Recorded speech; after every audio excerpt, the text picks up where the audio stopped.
என் பெயர் மனோ. வயசு 25. மாநிறம், கொஞ்சம் உயரம். உடற்பயிற்சி செய்யறதால கட்டுக்கோப்பான உடம்பு இருக்கும். எங்க வீட்ல அப்பா வெளிநாட்டுல வேலை செய்யறாரு. அம்மா வீட்டை பராமரிச்சுட்டு இருக்கிறாங்க. ஒரு அக்கா திருமணம் முடிஞ்சது. அக்கா கணவரும் வெளிநாட்டுல வேலை செய்யறாரு.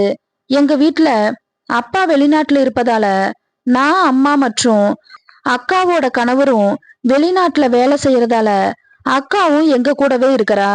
வாங்க கதைக்கு போவோம். கதையோட நாயகி சுமதி சித்தி. இவ சித்தப்பா மனைவி. சித்தப்பாவும் வெளிநாட்டுல இருக்கிறாரு. வீட்டுல சித்தி மூத்த மக சுவாதி கல்லூரியில முதல் வருடம் விடுதியில தங்கி படிக்கிறா. அடுத்தடுத்து ஒரு மகன். அடுத்தது நம்ம கதையோட நாயகி சுமதி சித்தி. வயசு 44. கலரா இருப்பா.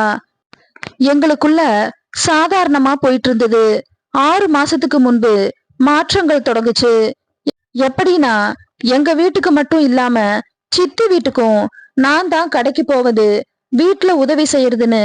சித்தப்பா இல்லாம சித்தியோட சின்ன சின்ன நடவடிக்கை எனக்கு சந்தேகமா இருந்தது. போன் பேசினா நான் கவனிச்சா லேசா கோபத்தோட தெரிஞ்சது. சில நேரங்கள்ல வாட்ஸ்அப்ல மெசேஜ் பண்ணுவா. கால் பண்ணி கேட்டா ஒண்ணும் இல்ல, என்ன பண்ற, சும்மாதான், எப்ப வருவேன்னு கேப்பா. போன்ல மென்மையா பேசுவா. அப்புறம் கொஞ்சம் கொஞ்சமா தினமும் அடிச்சுக்கிட்டே சாப்பிட்டியா, எங்க வேலைன்னு கேப்பா. இப்படியெல்லாம் கேட்டு பேசும்போது அவ பக்கம் மனம் போச்சு. அவளும் அப்படிதான் நடந்துக்குவா. வேலைக்கு போகும்போது ஓரக்கண்ணால பாப்பா. எனக்கு ஒரு மாதிரியா ஆகும். எனக்கு இப்ப எல்லாம் வேலை செய்யும் போது சித்தி ஞாபகம் வந்துட்டே இருந்தது. இப்படியே போகும்போது ஒரு நாள் சித்தி கால் பண்ணா. எடுக்கல. 3 தடவை தொடர்ச்சியா பண்ணா. எடுத்து கொஞ்சம் வேலை, அதான் போனை எடுக்க முடியலன்னு சொன்னேன். உனக்கு வேலை மட்டும்தான் முக்கியம். கொஞ்சம் அழுத மாதிரி பேசினா. என்னாச்சு சித்தின்னு கேட்டேன். கனமான பொருளை தூக்கி மூச்சு புடிச்சுக்குச்சு. முதுகு வலிக்குது. நீ எப்ப வருவேன்னு கேட்டா. வரும்போது மருந்து வாங்கிட்டு வரியான்னு கேட்க, சரி அழாதீங்கன்னு சொன்னேன். சீக்கிரம் வந்துட சொன்னா. வரேன்னு சொல்லிட்டு என்னால வேலை பார்க்க முடியல. அவ என்ன பண்றானே இருந்தது. வேலை முடிஞ்சு இரவு 8:30 மணிக்கு வீட்டுக்கு போனேன். அதிர்ச்சியா இருந்தது அவளை பார்த்து. அந்த கோலத்துல சித்தி படுத்திருந்தா. கொஞ்ச நேரம் அதிர்ச்சியில அவளையே பார்த்துட்டு இருந்தேன். சித்தி சித்தின்னு கூப்பிட வழியில கத்தனா. உங்களை யார் அதெல்லாம் தூக்க சொன்னதுன்னு சொல்லிட்டு தோசை வாங்கிட்டு போனேன். சாப்பிட சொன்னேன். வேண்டான்னு சொன்னா. சாப்பிடுங்கன்னு சொல்ல சாப்பிட்டா. தம்பி எங்கன்னு கேட்டேன். தம்பி அக்கா கூட்டிட்டு போயிட்டாங்கன்னு சொன்னா. அக்கானா என்னோட அம்மா. என்னோட அக்கா கல்யாணம் பண்ண ஊர்ல பங்காளி வீட்டு கல்யாணம். அம்மாவும் அக்காவும் போயிட்டாங்க. கூடவே தம்பியையும் கூட்டிட்டு போயிட்டாங்க. இப்ப நானும் சித்தியும் மட்டுமே வீட்ல. சித்தி சாப்பிடுங்க, வீட்டுக்கு போயிட்டு குளிச்சுட்டு வரேன்னு சொல்லிட்டு எங்க வீட்டுக்கு போனேன்.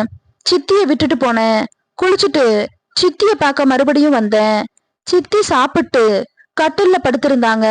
மருந்து போட்டீங்களான்னு கேட்டேன். யாரு போட்டு விடுவா, இங்க யாரு இருக்கான்னு கேட்டாங்க.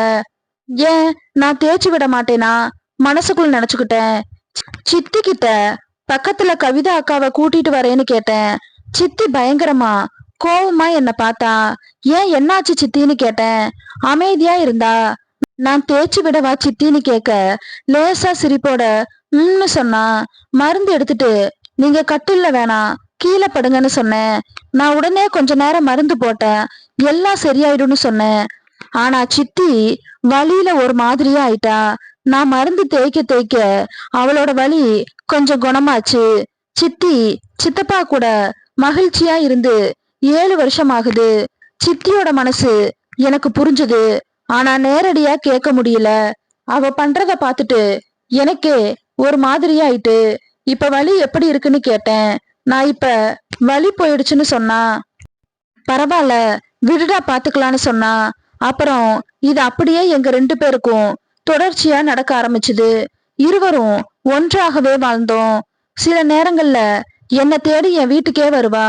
எங்க அம்மா சொல்வா, இத தேடிக்கிட்டு வந்துட்டா, உன்னை இன்னைக்கு தாண்டி கொஞ்ச நேரம் வீட்டுல இருக்கான், கூட்டிட்டு போயிடாத, ஏதாவது வேலை இருந்துச்சுன்னா அப்புறமா செய்ய சொல்லு.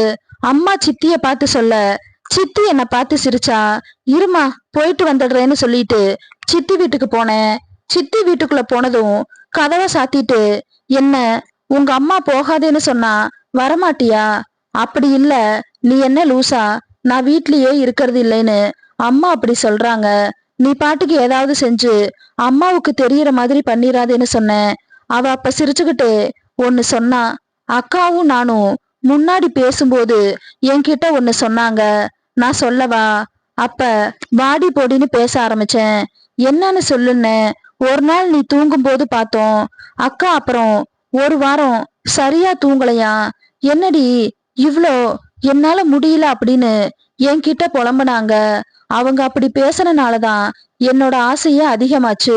நான் அவங்க கிட்ட எதுவுமே காட்டிக்கல. என்னன்னு வாய பொளந்து கேட்டுக்கிட்டே இருக்க. என்னை விட்டுட்டு உங்க அம்மா கிட்ட போலான்னு பாக்குறியா?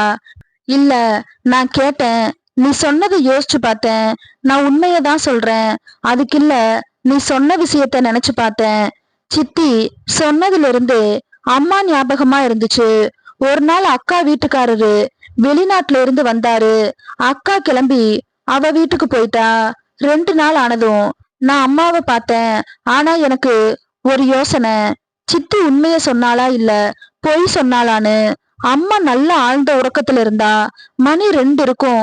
அம்மாக்கும் சித்திக்கும் எல்லா வேலையையும் செய்வேன்.